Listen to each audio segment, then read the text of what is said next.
اور اگر نہیں چلو گی تو پھر وہ منکرین کی طرح رہ جاؤ گی تم۔ تو جب تمہارا جب تم جاؤ گی، تمہاری جان قبض ہوگی تو پھر اس دن واپس نہیں آ پاؤ گی۔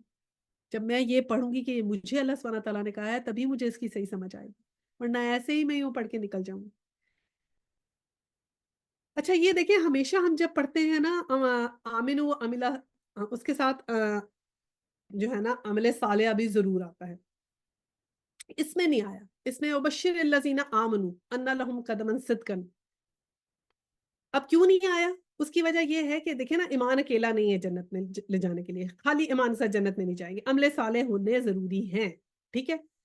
یہاں پر اس لیے ذکر نہیں آیا کہ اس وقت جب مشرکین مکہ میں، یہ مکہ کے آخری دور میں آئی تھی سورت، اس وقت تو صرف نبی پاک صلی اللہ علیہ وسلم کے اوپر ایمان لے آنا ہی بہت بڑا عمل صالح تھا۔ اس وقت تو یہی بہت بڑا چیلنج تھا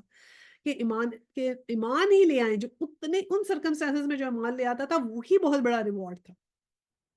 ٹھیک ہے؟ اب تھرڈ آیا ہے، حقیقت یہ ہے کہ تمہارا رب وہی خدا ہے جس نے آسمانوں اور زمین کو 6 دنوں میں پیدا کیا، پھر تخت حکومت پہ جلوہ گر ہوا اور کائنات کا انتظام چلا رہا ہے۔ کوئی شفاعت یا سفارش کرنے والا نہیں ہے اللہ یہ کہ اس کی اجازت کے بعد شفاعت کرے، یہی اللہ تمہارا رب ہے، لہذا تم اس کی عبادت کرو، پھر کیا تم ہوش میں نہ آؤ گے؟ تو کیا ہے کہ ذالکم اللہ ربکم فاعبدوہ افلا تذکرون، تو پھر تم ہوش میں نہیں آؤ گے، کیا تم ذکر نہیں کرتے؟ ہمیں جھنجھوڑا گیا ہے ہاں کہ ذکر نہیں کرتے اللہ تعالیٰ کا۔ تو اللہ تعالیٰ نے یہ دیکھیں بہت دفعہ آیا ہے قرآن میں، 2-3 دفعہ ذکر اس طرح ہی ہے کہ 6 دنوں میں یہ جو ہے نا وہ اب بنایا آسمان اور زمین، اور اللہ تعالیٰ کا نا یہ ایک سسٹم ہے، کن فیکون سے سب کچھ ہوتا ہے، لیکن اللہ سبحانہ تعالیٰ نے اس دنیا میں نا ایک سسٹم بنایا ہے، اور اس کو یہ ہر چیز نا سٹیپ بائی سٹیپ چلتی ہے۔ تو یہ جو ایک پورا سسٹم ہے نا، جو ہر چیز سٹیپ بائی سٹیپ چلتی ہے، اسی کا ذکر یہاں پر ہے کہ وہ جو سسٹم ہے اسی کے حساب سے اللہ تعالیٰ نے 6 دن میں جو ہے نا وہ دنیا بنائی ہے، ورنہ اللہ تعالیٰ چاہتے تو یہ ایسے ہی بن جاتی، ٹھیک ہے نا، کن فیکون کرتے اور پھر کن فیکون ہو جاتی، لیکن اللہ سبحانہ تعالیٰ نے ایسے نہیں کیا، اس کو سٹیپ بائی سٹیپ بنایا۔ اور ہمیں بھی وہی چیز دیکھنی ہے کہ جب سٹیپ بائی سٹیپ بنایا ہے تو پھر ہم نے ہر چیز اگر آپ دیکھیں گے نا تو آپ کو ایسے ہی نظر آئے گی کہ سٹیپ بائی سٹیپ ہوتی ہے۔ کیسے؟ کہ دیکھیں جیسے ایک بچہ ہے جب وہ پیدا ہوتا ہے تو سٹیپ بائی سٹیپ بڑا ہوتا ہے، ٹھیک ہے؟ پھر ہم کوئی بھی اللہ تعالیٰ سے دعا کرتے ہیں تو ایسے نہیں ہوتا کہ ادھر دعا کی اور ادھر فوراً ہی پوری ہو جائے، اس کو بھی ٹائم لگے گا، ٹھیک ہے؟ تو یہ جو سٹیپ بائی سٹیپ کرنے والا عمل ہے نا، یہ ہر چیز میں شامل ہے۔ آہستہ آہستہ ہم دیکھو نا، بوڑھے بھی ہم آہستہ آہستہ ہوتے ہیں، ٹھیک ہے؟ سٹیپ بائی سٹیپ ہر چیز ہوتی ہے، سٹیپ بائی سٹیپ ہمارا ایمان بھی مضبوط ہوگا انشاءاللہ تعالیٰ، سٹیپ بائی سٹیپ ہم اچھے مومن بھی بن جائیں گے انشاءاللہ تعالیٰ۔ تو یہ اللہ سبحانہ تعالیٰ نے نا اپنے ایک سسٹم رکھا ہوا ہے، اس کو بولتے ہیں دا لا آف تدرج، تدرج کا یہ قانون ہے، ٹھیک ہے؟ اور تدرج کا قانون یہی ہوتا ہے کہ ہر چیز جو ہوتی ہے نا سٹیپ بائی سٹیپ ہوتی ہے، تو اسی لحاظ سے اللہ سبحانہ تعالیٰ نے کیونکہ یہ دنیا میں ہمارے پہ تدرج کا لا لگایا ہے، تو خود بھی زمین اور آسمان تدرج سے پیدا کیے، یعنی کہ 6 دن میں سٹیپ بائی سٹیپ کر کے پیدا کیے۔ اور پھر اللہ سبحانہ تعالیٰ نے کہا کہ یہ میرا ایک عرش ہے، کہ اللہ سبحانہ تعالیٰ جو ہے نا اوپر ایک عرش کے اوپر ہے، اللہ سبحانہ تعالیٰ کا عرش سب سے بنائی ہوئی اللہ سبحانہ تعالیٰ کی جو مخلوقات ہے نا ان میں سب سے افضل ترین جو چیز ہے نا وہ اللہ سبحانہ تعالیٰ کا عرش ہے، اور اس پہ اللہ سبحانہ تعالیٰ بیٹھے ہوئے ہیں۔ اب یہ ہے کہ بہت سی اس بات پہ بحث وہ ایسا ہوا، وہ عرش کیسا ہے، وہ اللہ سبحانہ تعالیٰ اس پہ کیسے بیٹھے ہوئے ہیں، اللہ کی کرسی کیسی ہے، لیکن ان سب باتوں پہ بحث کرنے سے نا دیکھیں حاصل کچھ نہیں ہوگا۔ وہ جیسا بھی ہے، جو بھی ہے، اللہ سبحانہ تعالیٰ جو بھی ہے، ہمیں زیادہ غور یہ کرنا ہے کہ ہم نے عمل کیسے کرنا ہے ان باتوں میں جو اللہ سبحانہ تعالیٰ نے ہمیں بتائی ہیں، تاکہ ہمارے عمل ایسے ہوں کہ اللہ سبحانہ تعالیٰ کا دیدار ہمیں ہو سکے، ٹھیک ہے؟ ورنہ تو اس سے بہت بحثیں ہیں۔ اور پھر دیکھیں یہ جو 6 دن ہے نا، یہ بھی زمین دنیا کے 6 دن نہیں ہے، کیونکہ آپ کو پتا ہے نا ٹائم اور اسپیس ڈفرنٹ ہے۔ جیسے ہی ہم سدرۃ المنتہا میں جاتے ہیں نا، یہ 7 آسمانوں کے بعد سدرۃ المنتہا آتا ہے، تب تک تو ٹائم ہے، اس کے بعد سدرۃ المنتہا کے بعد ٹائم ختم ہو جائے، that time becomes unlimited، unlimited ہو جاتا ہے، یعنی کہ جو سدرۃ المنتہا کے ادھر ہے نا، جیسے اللہ سبحانہ تعالیٰ سدرۃ المنتہا کے ادھر ہے اور کوئی نہیں جا سکتا، وہاں پہ ٹائم اور سپیس نہیں ہے، وہ کسی بھی وقت کہیں سے بھی ادھر سے ہمیں پاسٹ میں پریزنٹ میں ایک ہی وقت میں ان کے سامنے پاسٹ پریزنٹ ہر چیز چل رہی ہوتی ہے، وہ دیکھ سکتے ہیں۔ تبھی اللہ سبحانہ تعالیٰ کو ہر چیز کا علم ہے نا، کیونکہ اللہ سبحانہ تعالیٰ تو سدرۃ المنتہا پہ کے آگے ہیں جہاں پہ ٹائم ہے ہی نہیں، لمٹ لیس ٹائم ہو گیا، جہاں لمٹ لیس ٹائم ہو جاتا ہے وہاں پہ پاسٹ پریزنٹ فیوچر نہیں رہتا، ہر چیز جو ہے نظر آ جاتی ہے ایسے سامنے، یہ تو ہماری بات ہے نا۔ اور پھر اسی طرح ٹائم بھی ڈفرینٹ ہے، اسپیس میں ہم جاتے ہیں نا تو ہمیں پتہ لگتا ہے کہ کتنے ہزاروں سال کے وہ دن ہیں، اب ہمیں نہیں پتا کہ وہ جس میں اللہ سبحانہ تعالیٰ نے 6 دنوں میں یہ بنایا وہ کون سے 6 دن ہیں، دنیا کے 6 دن ہیں یا اللہ سبحانہ تعالیٰ کی طرف کے 6 دن ہیں، ٹھیک ہے؟ جس طرح کہتے ہیں نا حضرت اسرافیل علیہ السلام ٹرمپٹ بلو کرنے کے لیے بالکل اپنے پاس لے کر آنے والے ہیں، حضرت صلی اللہ علیہ وسلم جب معراج میں گئے تھے انہوں نے دیکھا، تو وہ بھی اگر ہم ٹائم ڈفرنس دیکھیں تو پتہ نہیں جو ہے نا thousands and thousands of years کا بن جاتا ہے، کہ جو ادھر کا ٹائم اور ادھر کا ٹائم ہم ڈفرنٹ دیکھیں تو ہمیں سمجھ آتی ہے کہ کیسے وہ بالکل جو ہے نا سور پھونکنے ہی والے ہیں حضرت اسرافیل، کیونکہ اگر وہ thousand and thousand of years ہیں تو thousand and thousand of years زمین میں گزریں گے تو ہی وہ وقت آئے گا نا جو حضرت اسرافیل علیہ السلام کے لیے بس کچھ سیکنڈ ہے۔ تو یہ سب چیزیں سائنٹیفکلی اور یہ سب ڈسکس تو کی جاتی ہیں، لیکن یہ دیکھنے والی بات یہ ہے کہ ہم نے صرف یہ دیکھنا ہے کہ ہم نے عمل کیا کرنا ہے۔ امام مالک نے جو ہے نا بہت اچھی اس کی بات کی، انہوں نے یہ کہہ دیا تھا کہ اللہ سبحانہ تعالیٰ کا جو عرش جو ہے وہ ہے، ہمیں اس کا پتہ چلتا ہے قرآن پاک سے، یہ برحق ہے۔ ہاں، اب وہ اللہ سبحانہ تعالیٰ عرش پہ کیسے بیٹھے ہیں یہ مجہول ہے، کیونکہ یہ ہمیں نہیں پتا کہ کیسے بیٹھے ہیں، اور اگر آپ اس کو سوال کریں گے بار بار تو پھر یہ بدعت ہے کہ ایک ایسی چیز کے اوپر اپنا وقت ضائع کرتے جا رہے ہیں، جیسے اب یاجوج ماجوج ہیں، اب ہمیں نہیں پتا یہ گوگ مگوگ ہیں، یہ کیسے نکلیں گے، کس طرح یہ سوراخ کریں گے زمین میں، کس طرح بار بار جو ہے یہ آتے ہیں پھر سو جاتے ہیں پھر انشاءاللہ نہیں کہتے، اور کس طرح زمین کے اندر یہ لوگ ہیں، we really have no idea but what we know is کہ اللہ سبحانہ تعالیٰ نے بتایا یہ آئیں گے، تو اتنا ہی ہم وقت اس پہ لگائیں، ہمارا کام کیا ہے بس عمل کریں، ٹھیک ہے انشاءاللہ تعالیٰ۔ آیا 4 ہے، اسی کی طرف تم سب کو پلٹ کے جانا ہے، یہ اللہ کا پکا وعدہ ہے، بے شک پیدائش کی ابتدا وہی کرتا ہے پھر وہی دوبارہ پیدا کرے گا، تاکہ جو لوگ ایمان لائے اور جنہوں نے نیک اعمال کیے ان کے پورے انصاف کے ساتھ جزا دے، اور جنہوں نے کفر کا رویہ اختیار کیا وہ کھولتا ہوا پانی پیئیں اور دردناک سزا بھگتیں اس انکار کی پاداش میں جو وہ کرتے ہیں۔ تو یہ وہی سائیکلک آ گیا اور پھر ذکر کر دیا کہ اس کا رزلٹ ان کو اس دن ملے گا۔ آیا 5 ہے، وہی ہے جس نے سورج کو جالا بنایا اور چاند کو چمک دی اور چاند کو گھٹنے بڑھنے کی منزلیں ٹھیک ٹھیک مقرر کر دی تاکہ تم اس سے برسوں اور تاریخوں کے حساب معلوم کرو۔ اللہ نے یہ سب کچھ کھیل کے طور پہ نہیں کیا بلکہ بامقصد ہی بنایا ہے، اور اپنی نشانیوں کو کھول کھول کے پیش کر رہا ہے ان لوگوں کے لیے جو علم رکھتے ہیں۔ اب جب علم رکھیں گے دیکھتے ہیں تو دیکھیں سالہ سال سے چاند سے ہم لوگ کیا کرتے ہیں، لونر اس سے ہمیں منتھ کا پتہ لگتا ہے، اور سولر سائیکل سے جو ہمیں کیا پتہ لگتا ہے ہمارا ویدر دن جو ہے وہ پورے سال کی روٹیشن اور ہمارے ویدرز چینج ہوتے ہیں، تو یہ ایسے ہی چلتے جا رہے ہیں، یہ نشانیاں ہیں، انہیں کو تو دیکھ کے لوگوں نے سورج اور چاند کو پوجا کرنی شروع کر دی تھی ان کی۔ تو اللہ تعالیٰ نے کہا کہ یہ دیکھیں سائنٹیفکلی کہتے ہیں نا سب کچھ خدا خود بن گیا، یعنی کہ یہ کہتے ہیں جی ایک بگ بینگ ہوا اور سب کچھ بن گیا، جو ایک لحاظ سے دیکھیں کبھی آپ نے دیکھا ہے گاڑی ہے مرسیڈیز بینز ہے، ٹھیک ہے،